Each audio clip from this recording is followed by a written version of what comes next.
So easy. You can start your own newspaper company and you are writing good about Makandiwa. See who is going to buy it. Even yourselves, you will not buy it.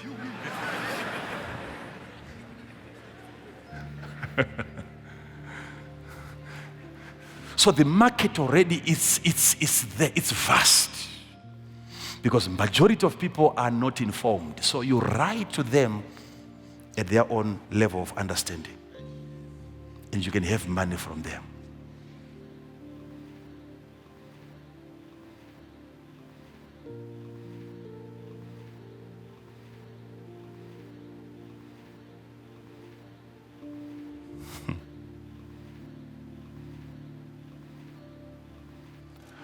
So as the salesperson, you have to ask yourself questions. Am I the right person to be selling what I'm selling? You have to answer that question. Before you ask that question, you have to ask yourself, am I the right person to be selling this? Number two, is this the right product to be sold by me? Am I supposed to be selling what I'm selling? Am I supposed to be selling what I'm selling? Number three, am I selling it in the right place? Am I selling it in the right place?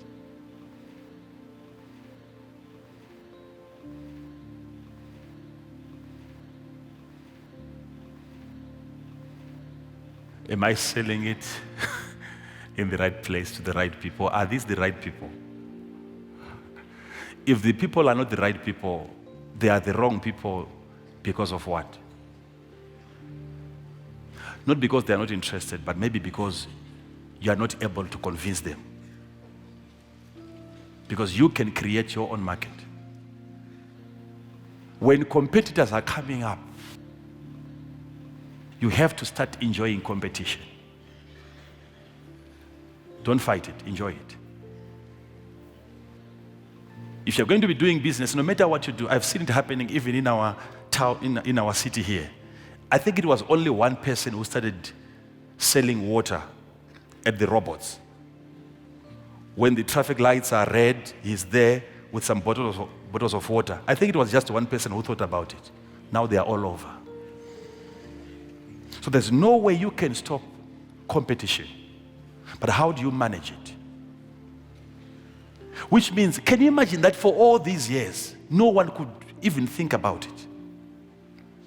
That's what I'm saying. People, they will never think until you give them something to think about. What were they waiting for? All these years, no one ever thought of just going there and say, one person. And then they are all over the place. Now they can see that, oh, this guy, because we saw him yesterday, now he's back again. It means he's making something. Tomorrow there are 2. The third day there are 16. And all of a sudden there is a congestion. Because most people, they can't think until you help them to think. That's why most people, they get into the shop. I've seen people like that. You pick anything, you're looking at something, you see people coming close to where you are. The moment you put it down, you see 2, 3 people coming to pick the same thing. You see now, many people, you actually give them, you have to open their minds. Just try it. Get into any shop. You're looking at this. You see other people waiting close by for you to leave it, and then they'll come and pick the same shirt. What I've been saying about even the newspapers, that's the same. If they write anything, right, after writing anything negative, most people, they go to the comments. Most of the people, if they see an article, before they comment themselves, they also want to hear what other people, because they can't think. Listen to me. And they will buy the story based on the comments. He cannot judge by himself. He doesn't trust his mind. He has to be led into making a decision. That person that cannot really comprehend things properly, he has got money. He has got money. He has got money. and he's looking for something. Everyone here, if you've got money in your pocket, you will never put that money into the microwave. Never. You are waiting until you see something that is so interesting to you, and then you buy. Which means the person next to you right now, that person that you see there, he has got money, right? But up to now, he will keep that money for the rest of his life until he comes across this.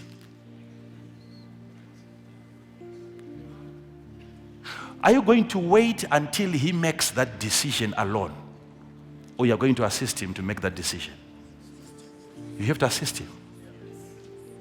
You have to assist him. Assist your client. Assist your customer to buy.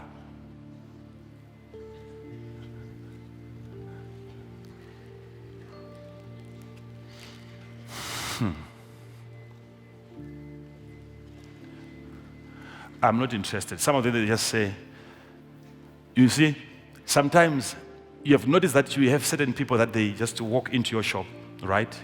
And they are moving around. The moment you come to them and you ask, so, say, can I help you? Say, I'm just looking around. That's their language. So you also have to have your own language. If the customer has his own language to defend himself and to defend the little money that he has, you also have to have your own language of taking that little money. Hey, listen to me. I'm just looking around. Some they even avoid. There are certain people that they don't even want to be asked. If they are walking through this row and they see you coming from that angle, he will change and then he comes here. And when you try to come, and then he changes again, he's looking in that direction. He doesn't want to be asked. And what you do as the salesperson, you should know. Because every person that comes into your area of domain, into your territory, you have to treat that person independently, separately from the previous customer. You have to be very smart, very intelligent to prophetically know the person. What is causing him to avoid assistance? Maybe it's because he was once pushed into buying something before. And he ended up buying the wrong product because of the wrong person that was selling the wrong product to him. And he doesn't want to be pushed anymore. So he's in there for the product, but he's trying to avoid the salesperson. He doesn't want to go through the same experience before. So you have to prophetically, I don't know how to explain this. Listen, look at this. Look at this. Because the way you approach your client, just make sure never to remind him of another previous buying experience, which was not right. And be careful to even look alike.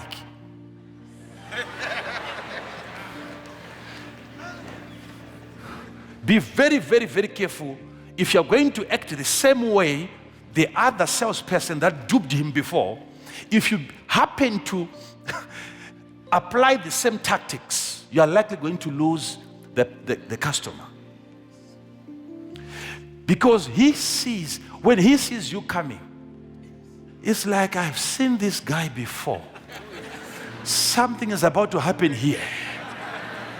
And there is something inside of him that tells him, run for your life.